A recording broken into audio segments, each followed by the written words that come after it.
충격적인 진실이 폭로됐습니다. 미국 하버드대 교수가 한국의 눈부신 발전의 비결을 밝혔다고 합니다. 그는 이 비결이 아주 오래전 우리 역사를 거슬러 올라간다고 하는데요. 세계적 석학이 밝힌 한국의 속내, 지금 들으러 가시죠. 하버드 대학교 역사학과 강의실. 창문으로 들어오는 햇살이 강단을 비추고 있었습니다. 저는 오늘 특별 강연을 위해 평소보다 더 정장에 신경을 썼죠. 리처드 밀러, 하버드 대학교 역사학과 교수입니다. 강의실은 이미 자리가 거의 다 찼습니다. 제 기록과 문명 발전 강연 시리즈가 입소문을 타면서 세계 각국에서 온 학생들과 교수들로 강연장이 가득 찼어요. 앞자리에는 유럽에서 온 방문 교수들이, 중간쯤에는 다양한 나라의 학생들이 앉아 있었습니다. 뒷자리에는 동양에서 온 학생들이 모여 있었고 그 중에서도 몇몇 한국 학생들이 눈에 띄었죠. 저는 목을 가다듬고 마이크를 조정했습니다. 강의실이 조용해지기를 기다리며 청중을 한번 둘러보았어요. 여러분, 오늘 강연에 참석해 주셔서 감사합니다. 제 인사에 청중들이 집중하기 시작했습니다. 오늘 우리는 기록과 문명 발전이라는 주제로 이야기를 나눌 건데요. 본격적인 강연에 앞서 여러분들에게 한 가지 질문을 던지고 싶습니다. 강의실 분위기가 한층 집중되는 걸 느꼈어요. 저는 청중들의 눈을 마주치며 질문을 던졌습니다. 역사적으로 가장 철저하게 기록을 남긴 나라는 어디일까요? 강의실 여기저기서 손이 올라왔습니다. 저는 앞줄에 앉은 금발의 학생을 지목했죠. 영국입니다.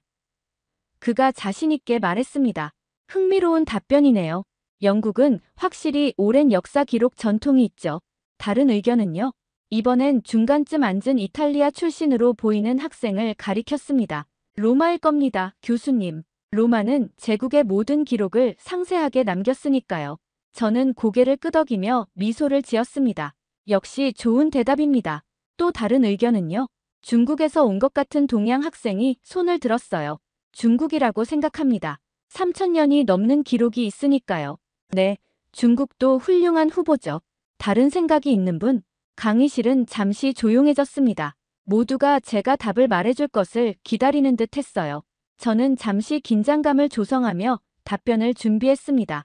여러분의 답변 모두 타당합니다. 하지만 저는 잠시 말을 멈추고 청중을 둘러봤습니다. 정답은 한국입니다. 순간 강의실이 술렁이기 시작했어요. 앞자리에 앉은 옥스퍼드 대학에서 온 교수는 의아한 표정을 지었고 미국 학생들은 서로 눈을 마주치며 의문을 교환했습니다. 한국이요? 왜 한국인가요? 한 학생이 소리쳤습니다. 정말 의외의 답변이네요. 다른 학생이 중얼거렸습니다. 저는 그들의 반응을 예상했었죠. 사실 몇 년 전만 해도 저도 같은 반응이었을 겁니다. 그때의 저처럼 이 학생들도 한국의 놀라운 기록 문화에 대해 아직 모르고 있었죠. 여러분, 지금부터 제가 왜 한국이 역사적으로 가장 철저한 기록, 문화를 가진 나라라고 말하는지 설명해 드리겠습니다. 저는 강단 위에 놓인 프로젝터를 켰습니다. 청중들은 여전히 회의적이었지만 호기심 가득한 눈으로 저를 주시했어요. 저는 그들의 시선을 느끼며 내심 웃음을 감췄습니다. 오늘 강연이 끝날 무렵 그들의 생각이 완전히 바뀔 것이라는 걸 알고 있었으니까요. 먼저 여러분이 아마 한 번도 들어보지 못했을 조선 왕조실록에 대해 이야기해 볼까요? 저는 강연대 옆에 놓아둔 무거운 상자로 다가갔습니다. 청중들의 시선이 저를 따라오는 걸 느낄 수 있었죠. 상자를 열고 천으로 조심스럽게 쌓인 두툼한 책을 꺼냈습니다. 그것은 제가 한국국립중앙박물관의 특별 허가를 받아 대여한 조선왕조실록 복제본이었습니다. 여러분, 제가 지금 들고 있는 것이 무엇인지 아십니까? 손으로 책의 표면을 쓰다듬으며 말했어요. 책의 무게가 상당했죠. 마치 역사 그 자체의 무게를 들고 있는 것 같았습니다. 이것은 조선왕조실록이라는 기록물의 복제본입니다. 500년 동안 단 한 번도 조작되지 않은 한 왕조의 기록이죠. 강의실 전체에서 놀란 숨소리가 들렸습니다. 앞자리에 앉은 유럽에서 온 역사학 교수가 의심스러운 눈빛으로 물었습니다. 밀러 교수님, 왕조 기록이 500년 동안 조작되지 않았다고요? 그게 어떻게 가능합니까? 유럽의 역사를 봐도 권력자들이 자신에게 유리하게 역사를 바꾸는 일은 흔했는데요. 그의 질문은 합리적이었습니다. 사실 처음 이 기록물을 접했을 때 저도 같은 의문을 가졌으니까요. 좋은 질문입니다. 여러분, 여기서 가장 놀라운 사실이 있습니다. 저는 잠시 말을 멈추고 청중의 표정을 살폈습니다. 모두가 집중하고 있었어요. 조선 왕조실록은 왕조가 끝난 후에도 변형되지 않았을 뿐만 아니라 왕조 통치 중에도 왕이 직접 볼 수 없었습니다. 순간 강의실이 소란스러워졌습니다. 학생들은 서로를 향해 놀란 표정을 지었고 앞줄의 역사학자들은 의심스러운 눈빛으로 저를 바라봤죠. 왕이 자기 기록을 못 봤다고요? 미국에서 온 대학원생 제시카가 소리쳤습니다. 그게 무슨 말씀이시죠? 저는 미소를 지으며 설명을 이어갔습니다. 네, 정확히 그렇습니다. 조선시대에는 사관이라고 불리는 특별한 역사 기록관이 있었어요. 이들은 왕의 모든 활동, 국정회의, 심지어 왕의 사적인 발언까지 기록했습니다. 그리고 이 기록은 왕이 죽은 후에야 편찬되어 외부에 보관되었죠. 그럼 왕은 자신의 행동이 어떻게 기록되는지 알 수 없었던 건가요? 독일에서 온 교환학생 토마스가 물었습니다. 맞습니다. 왕은 자신의 행적이 어떻게 기록되는지 알 수 없었고 그것을 수정할 권한도 없었죠. 심지어 실록이 보관된 사고라는 특별한 보관소는 깊은 산속의 위치에 접근이 매우 제한적이었습니다. 저는 프로젝터를 켜고 조선시대 사고의 위치와 구조를 보여주는 사진을 띄웠습니다. 청중들이 이미지를 보며 다시 한번 놀라는 모습이 역력했죠. 이런 시스템은 당시 세계 어느 나라에서도 찾아볼 수 없는 독특한 것이었습니다. 유럽의 왕들은 자신의 역사를 마음대로 수정할 수 있었고 중국의 황제들도 역사가들에게 자신을 찬양하도록 명령할 수 있었죠. 하지만 조선의 왕은 그렇게 할 수 없었습니다. 영국에서 온 역사학 교수가 손을 들었습니다. 그렇다면 왕은 왜 그런 시스템을 용납했을까요? 자신의 행동이 후세에 어떻게 평가될지 모르는 상황에서 통치한다는 건 상당한 부담이었을 텐데요. 저는 고개를 끄덕였습니다. 정말 핵심을 찌르는 질문이었어요. 바로 그 점이 한국의 역사 기록 문화의 특별함을 보여주는 부분입니다. 조선의 왕들은 유교 이념에 따라 현명한 통치를 해야 한다는 압박을 받았습니다. 자신의 행동이 공정하게 기록된다는 사실을 알았기에 왕들은 스스로를 더 엄격하게 규율했죠. 또한 이런 시스템은 역사에 좋은 평가를 받고 싶은 왕의 심리와도 맞닿아 있었습니다. 강의실이 다시 조용해졌습니다. 학생들은 필기를 하거나 생각에 잠겨 있었죠. 뒷줄에 앉아있던 한국 학생들의 얼굴에는 자부심이 가득했습니다. 아마도 자국의 역사가 이렇게 하버드 강의실에서 높이 평가받는 것에 감동했을 거예요. 저는 책장을 넘기며 계속했습니다. 이 실록은 472년 동안의 조선 왕조 역사를 담고 있습니다. 약 2,000권, 5천만 자에 달하는 방대한 분량이죠. 이는 세계사에서 단일 왕조의 가장 완벽한 기록으로 인정받아 유네스코 세계기록유산으로 등재되었습니다. 한 학생이 손을 들었습니다. 교수님, 그렇다면 사관들은 어떤 사람들이었나요? 왕의 명령을 거부할 수 있을 만큼 권한이 강했던 건가요? 저는 미소를 지었습니다. 다음 이야기로 넘어갈 완벽한 질문이었으니까요. 훌륭한 질문입니다. 사관들은 엄격한 시험을 통과한 최고의 학자들이었습니다. 그들이 어떻게 왕의 권위 앞에서도 기록을 멈추지 않았는지 그 놀라운 이야기를 들려드릴까요? 저는 프로젝터 이미지를 바꾸었습니다. 이번에는 전통 의상을 입은 조선시대 사관의 모습이 화면에 나타났죠. 그 옆에는 조선 국왕의 초상화도 함께 보였습니다. 여러분, 지금부터 제가 들려드릴 이야기는 제가 한국을 연구하면서 가장 놀랐던 순간 중 하나입니다. 청중들의 호기심 어린 눈빛이 저를 향했습니다. 저는 목소리를 조금 낮추며 말했습니다. 18세기 조선의 영조라는 왕이 있었습니다. 그는 왕위에 오른 지 50년이 넘은 노련한 국왕이었죠. 저는 영조의 초상화를 가리켰습니다. 위험 있는 모습의 노년 국왕이었어요. 어느 날 영조는 신하들과 정치 회의를 하던 중 갑자기 화를 냈습니다. 그리고 옆에서 모든 상황을 기록하고 있던 사관들을 향해 소리쳤죠. 저는 잠시 숨을 들이마시고 마치 그 장면을 직접 목격한 것처럼 생생하게 묘사했습니다. 이 자리에서는 기록하지 말라. 저의 갑작스러운 목소리 톤 변화에 몇몇 학생들이 놀라 몸을 움찔했습니다. 강의실 전체가 긴장감으로 가득 찼죠. 자, 여러분. 이 상황을 상상해 보세요. 절대 권력을 가진 왕이 화가 나서 기록을 중단하라고 명령했습니다. 여러분이라면 어떻게 하셨을 것 같나요? 저는 청중들을 둘러보며 물었습니다. 몇몇 학생들이 서로 시선을 교환했고 한 학생이 손을 들었습니다. 당연히 기록을 멈췄을 것 같습니다. 왕의 명령이니까요. 다른 학생도 고개를 끄덕였습니다. 저도 그랬을 것 같아요. 목숨이 위험할 수도 있으니까요. 저는 미소를 지었습니다. 그런 반응이 일반적이죠. 하지만 조선의 사관들은 달랐습니다. 프로젝터 화면을 다시 바꿔 사관들이 붓을 들고 기록하는 그림을 보여주었습니다. 사관들은 영조의 분노에 찬 명령에도 불구하고 기록을 계속했습니다. 그들은 왕에게 이렇게 말했죠. 이는 신의 본분입니다. 기록을 멈출 수 없습니다. 강의실이 다시 한번 웅성거렸습니다.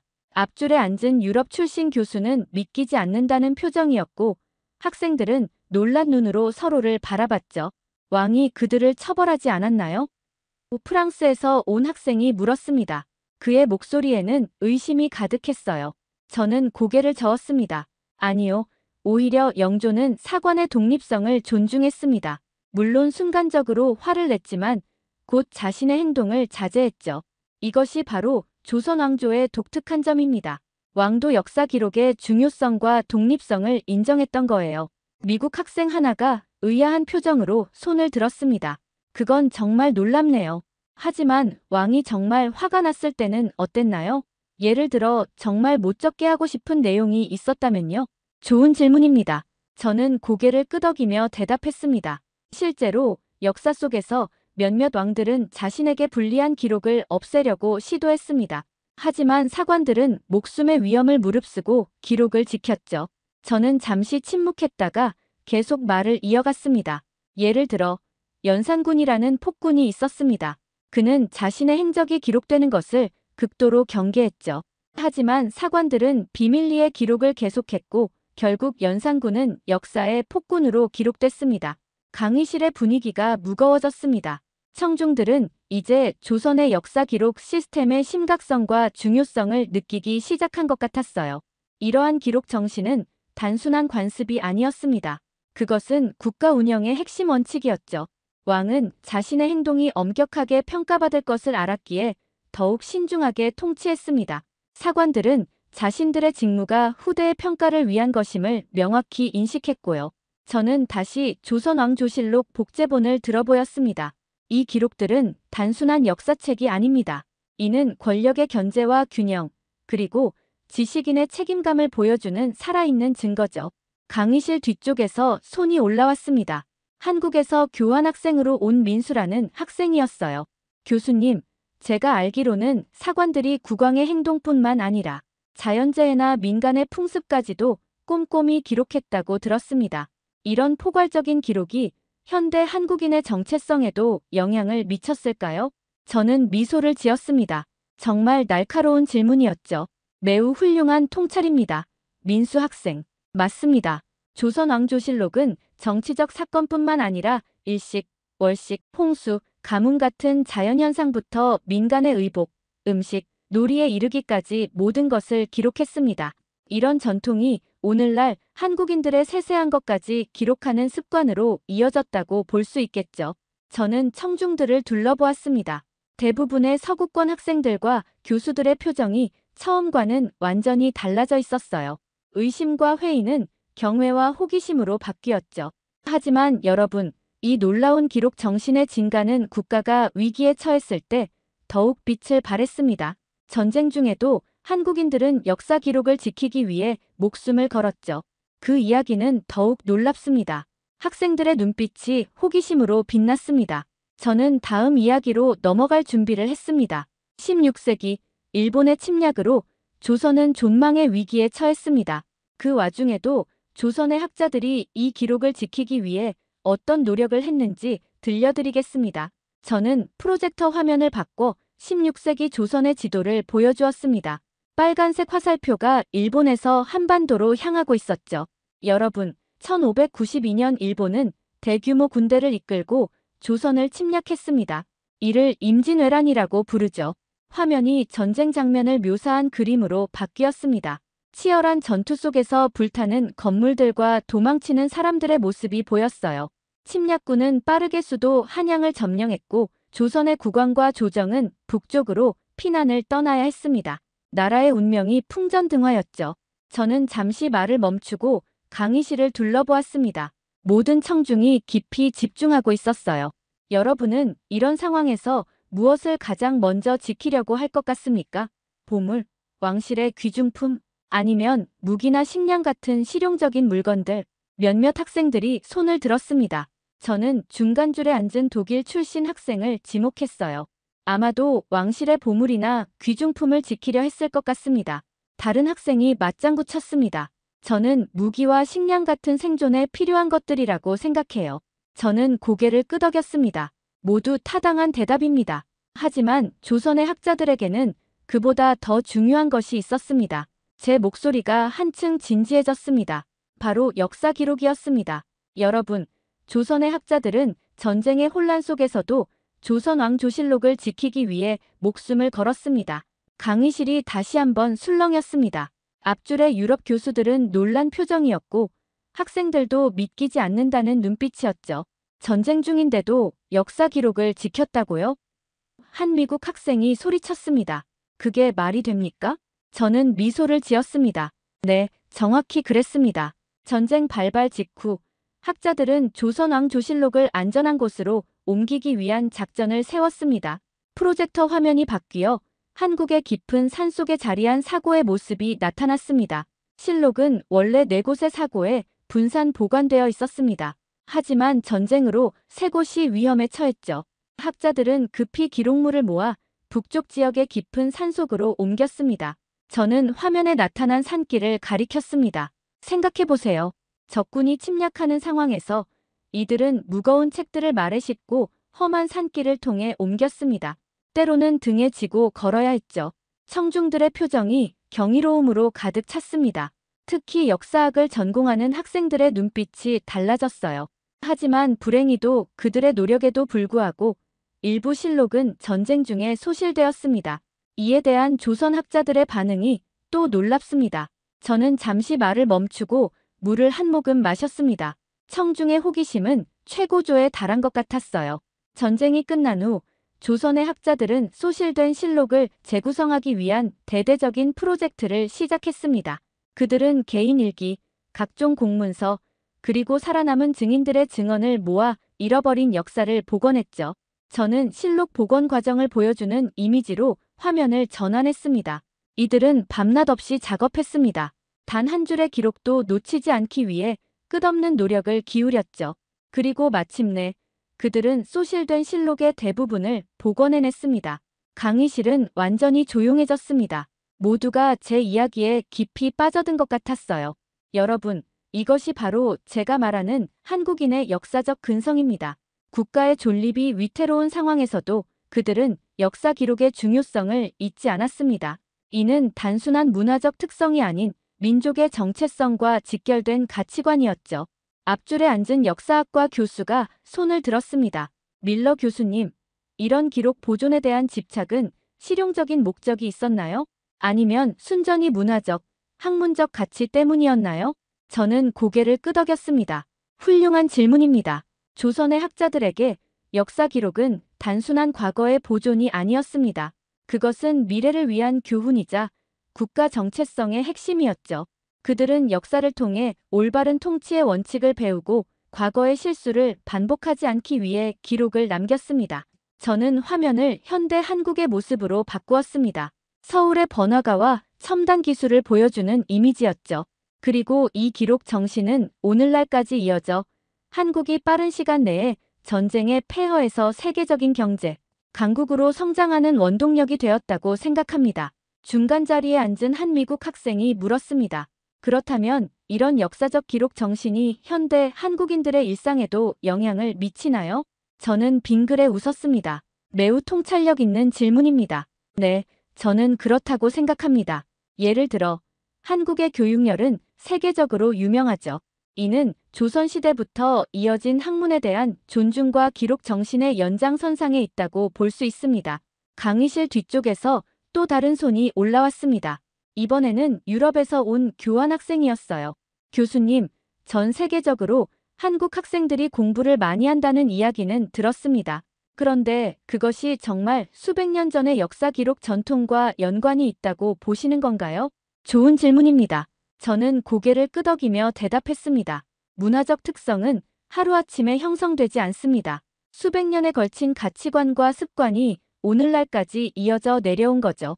조선시대의 학자들이 기록의 중요성을 강조했듯이 오늘날 한국 사회는 학습과 지식 축적을 중시합니다. 저는 프로젝터를 통해 OECD 국가들의 학습 시간 통계를 보여주었습니다. 한국이 상위권에 랭크되어 있었죠. 여러분, 오늘날 한국 학생들의 학습 시간은 OECD 국가 중 최고 수준입니다. 이는 단순한 우연이 아니라 수백 년간 이어져 온 문화적 가치관의 결과라고 생각합니다. 강의실 앞쪽에서 한 학생이 손을 들었습니다. 그래서 한국 학생들이 그렇게 필기를 많이 하나요? 저는 한국 친구들이 항상 노트에 모든 것을 적는 걸 보고 놀랐거든요. 저는 미소를 지었습니다. 이 질문은 제가 기다리고 있던 것이었죠. 아주 좋은 관찰입니다. 여러분, 제가 한 가지 질문을 더 드려도 될까요? 이 강연장에서 가장 많은 필기를 한 학생들이 누구일까요? 제 질문에 청중들은 자연스럽게 고개를 돌려 강의실을 둘러보기 시작했습니다. 저도 학생들의 시선을 따라 강의실 전체를 살펴보았어요. 특히 뒷자리에 앉아있는 한국 학생들의 책상에 시선이 머물렀죠. 보이시나요? 제가 물었습니다. 저 뒤쪽을 보세요. 모든 시선이 강의실 뒤편으로 향했습니다. 한국에서 온 교환학생들의 노트가 다른 학생들과는 확연히 달랐어요. 빼곡하게 적힌 필기, 색깔 펜으로 구분된 중요 포인트, 심지어 제가 언급한 참고 자료까지 꼼꼼하게 기록되어 있었죠. 놀랍지 않나요? 이것이 바로 제가 말씀드리는 연결고리입니다. 조선시대 사관들이 모든 대화와 사건을 세세하게 기록했던 것처럼 오늘날 한국 학생들도 강의 내용을 철저히 기록하는 습관이 있습니다. 강의실에 잠시 정적이 흘렀습니다. 학생들은 서로를 바라보며 놀란 표정을 지었어요.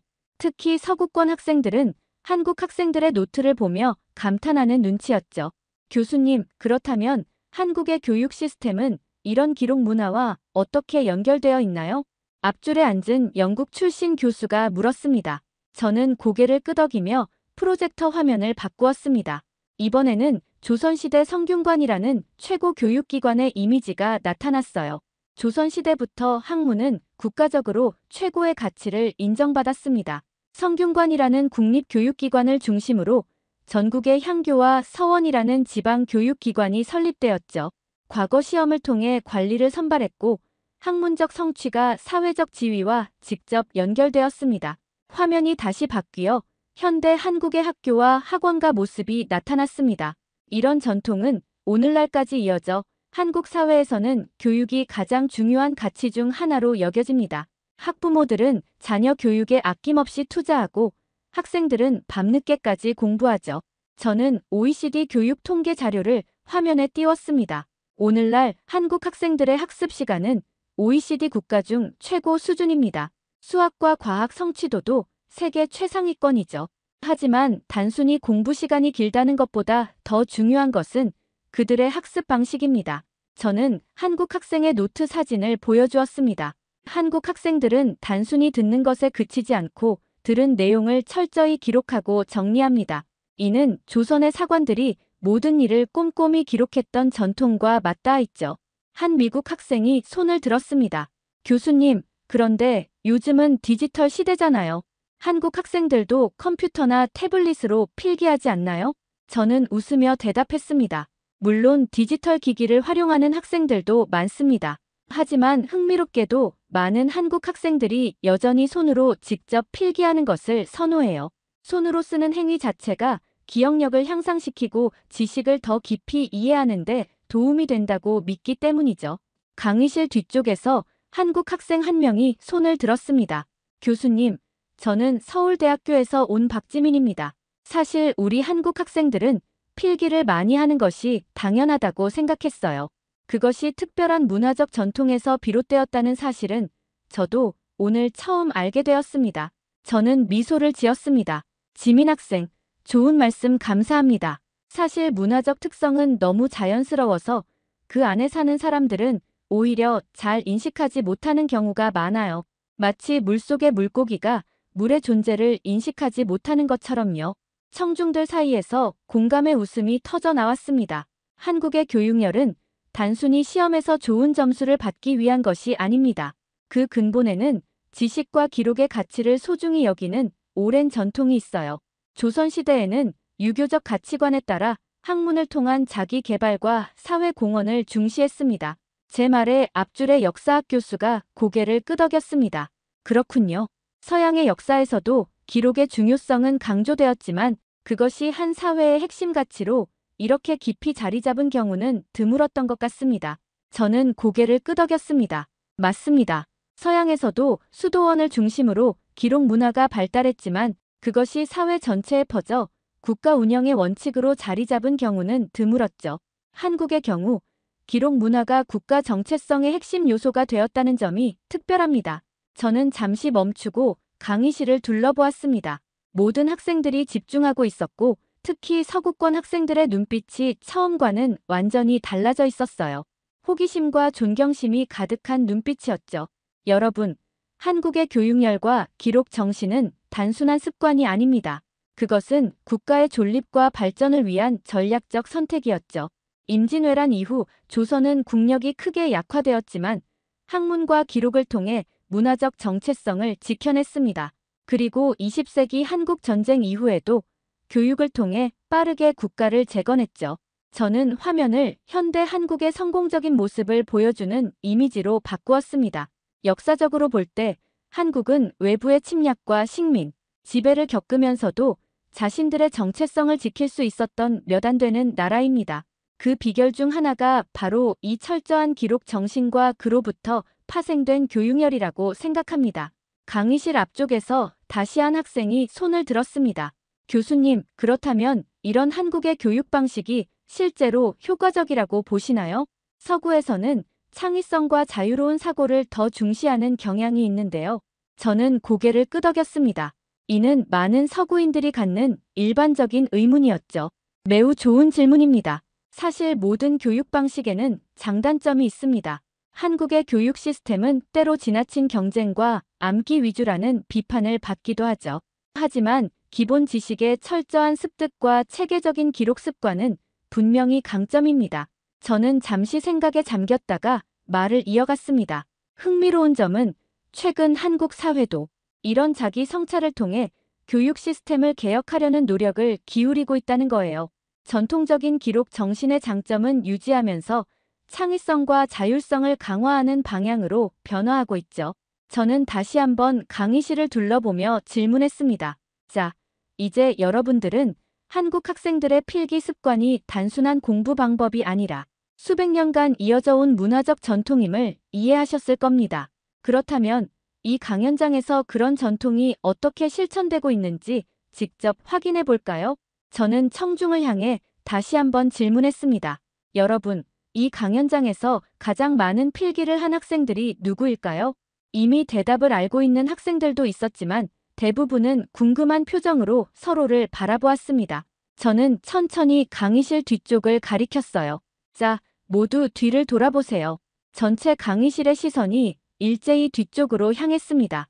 그곳에는 한국에서 온 교환 학생들이 앉아 있었죠. 그들 앞에 놓인 노트는 다른 학생들의 것과는 확연히 달랐습니다. 보이시나요? 제가 말했습니다. 한국 학생들의 노트를 한번 보세요. 서구권 학생들의 노트가 대체로 몇 줄의 간략한 메모나 빈 페이지인 반면 한국 학생들의 노트는 색깔 펜으로 구분된 빼곡한 필기로 가득 차 있었습니다. 강의 내용의 핵심이 체계적으로 정리되어 있었고 심지어 제가 언급한 학자들의 이름과 중요 날짜까지 정확하게 기록되어 있었죠. 강의실이 순간 소란스러워졌습니다. 미국과 유럽에서 온 학생들은 놀란 표정으로 한국 학생들의 노트를 가리키며 작게 이야기를 나누었어요. 우와, 정말 대단해. 어떻게 그렇게 빨리 모든 내용을 적을 수 있지? 내 노트랑 완전히 다르네. 제가 다시 목소리를 높였습니다. 보시다시피 한국 학생들의 노트는 마치 작은 조선 왕 조실록과도 같습니다. 모든 중요한 내용이 빠짐없이 기록되어 있죠. 이 말에 청중들 사이에서 작은 웃음이 터져 나왔습니다. 한국 학생들도 쑥스러운 듯 미소를 지었어요. 하지만 단순히 많이 적는다고 해서 좋은 것은 아닙니다. 제가 계속 말했습니다. 중요한 것은 기록의 질과 체계입니다. 한국 학생들의 노트를 자세히 보면 단순한 받아쓰기가 아니라 내용을 구조화하고 중요 포인트를 강조하는 체계적인 방식으로 정리되어 있다는 것을 알 수 있습니다. 저는 강단에서 내려와 뒷줄로 걸어갔습니다. 한 한국 학생의 허락을 받고 그의 노트를 들어보였어요. 여기 보세요. 박준서 학생의 노트입니다. 제 강의 내용이 주제별로 정리되어 있고 중요한 용어와 개념은 다른 색으로 표시되어 있습니다. 심지어 옆에 자신의 생각과 질문까지 적어 놓았죠. 준서는 약간 쑥스러운 듯 했지만 동시에 자부심도 느끼는 표정이었습니다. 저는 그의 노트를 돌려주고 다시 강단으로 돌아왔어요. 이것이 단순한 습관이라고 생각하시나요? 아닙니다. 이는 수백 년 동안 한국 사회에 깊이 뿌리내린 기록 문화의 현대적 표현입니다. 프랑스에서 온 마리 학생이 손을 들었습니다. 교수님, 사실 저는 이전에 한국 친구들이 항상 필기를 많이 하는 것을 보고 약간 과하다고 생각했어요. 하지만 이런 역사적 맥락을 알고 나니 완전히 다르게 보이네요. 저는 고개를 끄덕였습니다. 맞습니다, 마리. 문화적 현상은 그 역사적 맥락 속에서 이해할 때 비로소 제대로 볼 수 있습니다. 표면적으로는 단순한 학습 습관처럼 보이지만 그 근저에는 깊은 문화적 가치와 전통이 있는 거죠. 한 미국 학생이 갑자기 손을 번쩍 들었습니다. 교수님, 이제야 이해가 됐어요. 한국은 왜 이렇게 철저한가 했더니 그건 수백 년 동안 이어진 기록 문화 때문이었군요. 제 한국인 룸메이트가 항상 모든 것을 메모하고 정리하는 습관이 있었는데 이제 그 이유를 알 것 같아요. 그의 솔직한 깨달음에 강의실 전체가 웃음바다가 되었습니다. 저도 함께 웃으며 고개를 끄덕였죠. 그렇습니다. 문화적 습관은 우리도 모르는 사이에 일상 속에 깊이 배어 있죠. 한국인들에게 기록은 단순한 행위가 아니라 정체성의 일부입니다. 저는 다시 프로젝터 화면을 바꾸어 현대 한국 사회의 다양한 모습을 보여주었습니다. 스마트폰으로 모든 것을 사진 찍는 젊은이들, 일기를 쓰는 학생들, 회의에서 꼼꼼히 메모하는 직장인들의 모습이 담긴 이미지였어요. 오늘날 한국 사회에서 기록 문화는 다양한 형태로 나타납니다. 디지털 시대에 맞게 진화했지만 그 본질은 변하지 않았죠. 모든 것을 기록하고 보존하고 후대에 전하려는 정신은 여전히 살아있습니다. 저는 잠시 멈추고 강의실을 둘러보았습니다. 청중들의 눈빛이 처음과는 확연히 달라져 있었어요. 호기심과 새로운 이해가 담긴 시선들이었죠. 여러분, 제가 오늘 이 강의를 통해 전하고 싶었던 핵심은 바로 이것입니다. 문화란 단순히 겉으로 보이는 현상이 아니라 수백 년에 걸쳐 형성된 가치관과 세계관의 표현이라는 것이죠. 한국의 기록 문화는 국가적 위기 속에서도 정체성을 지켜낸 강력한 도구였고 오늘날 한국의 성공을 뒷받침하는 중요한 요소 중 하나입니다. 앞줄에 앉은 역사학 교수가 진지한 표정으로 말했습니다. 밀러 교수님, 오늘 강의는 정말 눈을 뜨게 하는 경험이었습니다. 우리는 동아시아 연구에서 중국과 일본에 너무 많은 관심을 기울이고 한국의 독특한 문화적 특성을 간과해왔던 것 같습니다. 저는 고개를 끄덕였습니다. 맞습니다. 서구학계에서 한국은 종종 잊혀진 나라로 불렸습니다. 하지만 저는 한국의 역사와 문화에는 세계가 배울 수 있는 풍부한 지혜가 담겨 있다고 믿습니다. 또 다른 교수가 말을 이었습니다. 특히 이 기록 문화의 측면은 우리 서구 사회가 깊이 생각해봐야 할 부분인 것 같습니다. 권력자의 행동을 견제하고 역사적 진실을 보존하기 위한 이런 제도적 장치는 오늘날에도 여전히 중요한 가치니까요. 저는 미소를 지으며 동의했습니다. 전적으로 동감합니다. 역사를 통해 우리는 다른 문화의 지혜를 배울 수 있고 그것을 현대적 맥락에서 새롭게 해석할 수 있습니다. 강의가 끝나갈 무렵 청중들의 표정은 처음과는 완전히 달라져 있었습니다. 특히 서구권 학생들은 한국 학생들을 새로운 시선으로 바라보는 듯 했어요. 그리고 한국 학생들의 얼굴에는 자부심이 가득했죠. 한 미국 학생이 강의가 끝나자마자 한국 학생에게 다가가 이야기를 나누기 시작했습니다. 그것은 작지만 의미 있는 변화의 시작이었죠. 강의가 끝나고 청중들이 자리에서 일어나기 시작했습니다. 보통은 강의가 끝나면 학생들이 빠르게 강의실을 빠져나가곤 하지만 이번에는 달랐어요.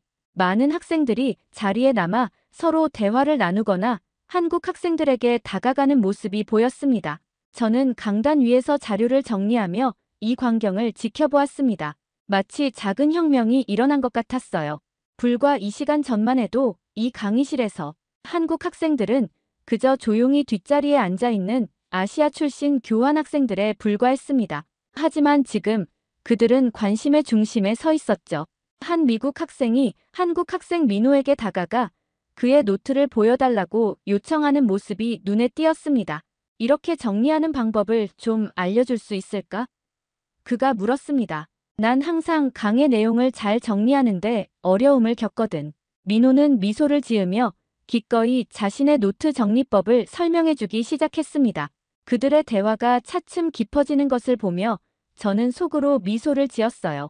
또 다른 쪽에서는 영국 출신 대학원생 2명이 한국 학생 지영과 함께 조선왕조실록에 대해 더 깊은 대화를 나누고 있었습니다.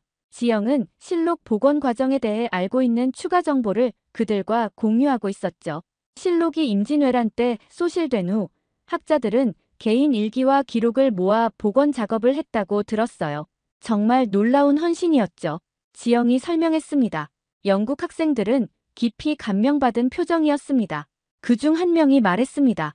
영국도 오랜 역사 기록 전통이 있지만 이런 식으로 국가적 위기 속에서도 기록을 지킨 사례는 드문 것 같아. 정말 인상적이야. 저는 자료를 가방에 넣으며 이런 대화들을 듣고 있었습니다. 그때 강의실 앞쪽에서 유럽에서 온 역사학 교수 2명이 제게 다가왔어요. 리처드, 오늘 강의는 정말 눈을 뜨게 하는 경험이었네. 프랑스 소르본 대학에서 온 장 뒤부아 교수가 말했습니다. 솔직히 말하자면 나는 한국 역사에 대해 거의 무지했어. 중국과 일본만 주로 연구했거든. 저는 미소를 지으며 고개를 끄덕였습니다. 많은 서구 학자들이 그래요, 장. 저도 마찬가지였습니다. 한국 연구를 시작하기 전까지는 그 풍부한 역사와 독특한 문화적 특성을 간과했죠. 옆에 있던 독일 베를린 대학의 안나 슈미트 교수가 말을 이었습니다. 우리는 한국에서 배워야 할 것이 많군요. 특히 이 기록 문화는 현대 사회에도 중요한 시사점을 제공해요. 지금처럼 가짜 뉴스와 정보 왜곡이 문제가 되는 시대에 역사적 진실을 보존하려는 이런 제도적 노력은 큰 의미가 있습니다. 저는 고개를 끄덕이며 응답했습니다. 정확히 그렇습니다, 안나. 조선의 사관들은 왕의 압력에도 불구하고 진실을 기록하려 했어요. 오늘날 우리에게도 필요한 정신이죠. 안나는 잠시 생각에 잠기더니 결심한 듯 말했습니다.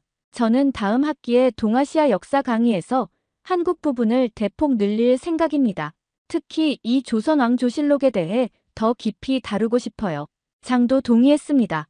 나도 마찬가지야. 사실 소르본에서는 한국 학과가 너무 작아서 많은 학생들이 한국 역사를 접할 기회가 적었어. 이제는 그걸 바꿀 때가 됐군. 이런 변화의 조짐이 강의실 곳곳에서 느껴졌습니다. 한국 학생들은 더 이상 조용한 방관자가 아니라 자국의 역사와 문화를 설명하는 대사 역할을 하고 있었어요. 서구권 학생들은 호기심 어린 질문을 던지며 새로운 관점에서 한국을 바라보기 시작했죠. 특히 인상적이었던 것은 한 미국 학생의 고백이었습니다. 그는 강의실을 나가기 전에 제게 다가와 말했어요. 밀러 교수님, 솔직히 저는 아시아 역사에 관심이 거의 없었습니다. 중국과 일본은 그나마 영화나 대중문화를 통해 알고 있었지만 한국은 그저 스마트폰과 케이팝의 나라로만 생각했어요. 오늘 강의를 듣고 제 무지를 깨달았습니다. 한국의 역사와 문화에 대해 더 배우고 싶어요. 저는 그의 솔직함에 감사를 표했습니다. 그게 바로 역사 공부의 아름다움입니다. 우리의 시야를 넓히고 다른 문화에 대한 깊은 이해와 존중을 가능하게 하죠. 강의실이 거의 비워질 무렵 한국 학생 몇 명이 제게 다가왔습니다. 그들의 얼굴에는 감사와 자부심이 섞인 표정이 역력했어요. 교수님, 오늘 강의 정말 감사합니다. 그중 한 명인 소연이 말했습니다. 사실 저도 조선왕조실록의 가치를 이렇게 깊이 생각해 본 적이 없었어요. 한국인으로서 자부심을 느끼게 해주셨습니다. 또 다른 학생인 태준이 덧붙였습니다. 저희 할아버지는 항상 한국 역사의 중요성에 대해 말씀하셨는데 이제야 그 의미를 제대로 이해하게 된 것 같아요. 외국 학생들이 우리 역사에 관심을 갖는 모습을 보니 기분이 정말 좋습니다. 저는 그들의 말에 깊이 공감했습니다. 여러분의 역사와 문화는 정말 소중합니다. 그것을 세계에 알리는 것은 제게 큰 보람이에요. 강의실을 나서면서 저는 오늘의 강의가 단순한 지식 전달을 넘어 진정한 문화적 교류의 장이 되었다는 만족감을 느꼈습니다. 복도에서는 여전히 한국 학생들과 서구권 학생들이 대화를 나누고 있었고 몇몇은 함께 커피를 마시러 가자고 제안하는 모습도 보였죠. 이것이 바로 교육의 진정한 힘이라고 생각했습니다. 지식은 단순히 정보를 전달하는 것을 넘어 사람들의 인식을 변화시키고 문화 간 이해를 증진시키는 강력한 도구입니다. 오늘 이 강의실에서 시작된 작은 변화가 앞으로 더 넓은 세계로 퍼져나가길 희망했습니다. 저는 다음 강의를 위해 연구실로 향하며 생각했습니다. 이것은 끝이 아니라 시작이다. 한국의 풍부한 역사와 문화적 지혜가 세계에 더 널리 알려져야 할 시간이 왔다. 강연 후 며칠 뒤 저는 연구실에 앉아 한 학생이 보낸 이메일을 읽고 있었습니다. 그 학생은 제 강연 영상이 소셜미디어에서 화제가 되고 있다고 알려왔어요. 호기심에 인터넷을 열어보니 정말 놀라운 광경이 펼쳐졌습니다. 제 강연 일부가 편집되어 여러 플랫폼에 공유되고 있었고 역사를 가장 철저하게 기록한 나라는 한국이었다라는 키워드가 미국과 유럽에서 트렌딩 토픽으로 올라와 있었죠. 댓글들을 읽어보니 많은 사람들이 한국의 기록 문화에 놀라움과 존경심을 표현하고 있었습니다. 이건 정말 예상하지 못한 일이네요. 저는 혼잣말을 중얼거리며 미소를 지었습니다. 학술적인 강연이 대중의 관심을 이끌어낸 것은 드문 일이었으니까요. 더 놀라운 소식은 그 다음 날 왔습니다. 하버드 대학교 총장실에서 연락이 왔는데 조선왕조실록 연구 프로젝트를 위한 특별 기금을 마련하기로 했다는 내용이었어요. MIT도 곧 비슷한 계획을 발표했고 여러 유럽 대학들도 한국학 프로그램을 확장하겠다는 의사를 밝혔습니다. 일주일 후 저는 CNN과 인터뷰를 하게 되었습니다. 카메라 앞에서 저는 제 생각을 솔직하게 전했습니다. 우리는 한국을 몰라도 너무 몰랐습니다. 서구학계는 수십 년 동안 중국과 일본에만 초점을 맞추며 한국의 독특한 문화적 가치를 간과해왔죠. 이제부터라도 한국을 제대로 연구해야 합니다. 이 인터뷰도 큰 반향을 일으켰습니다.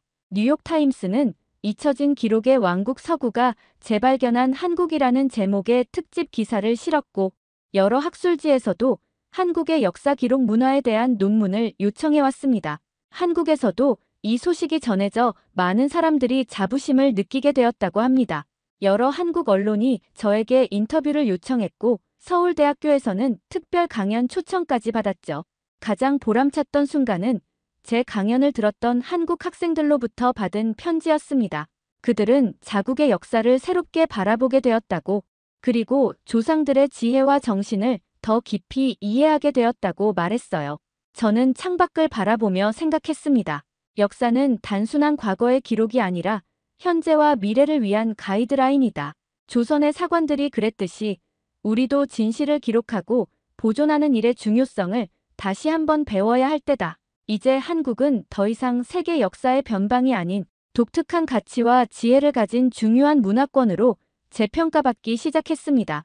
그리고 저는 이 작은 변화의 시작점에 서 있다는 사실에 크나큰 자부심을 느꼈습니다. 오늘의 이야기는 여기까지입니다. 그럼 오늘 이야기 재미있게 들으셨다면 잊지 말고 좋아요 꼭 눌러주세요. 꼭 사연 관련이 아니더라도 하실 말씀이 있으시다면 댓글도 꼭 남겨주시고요. 더 좋은 사연을 발굴해내고 여러분들께 재미있게 전달하는데 큰 힘이 됩니다. 흥미진진히 소개해드리는 다음 이야기가 듣고 싶으시다면 구독과 알림 설정하시면 빠르게 소식 들으실 수 있습니다. 그럼 저는 다시 흥미진진한 사연을 들고 찾아뵐게요. 또 만나요.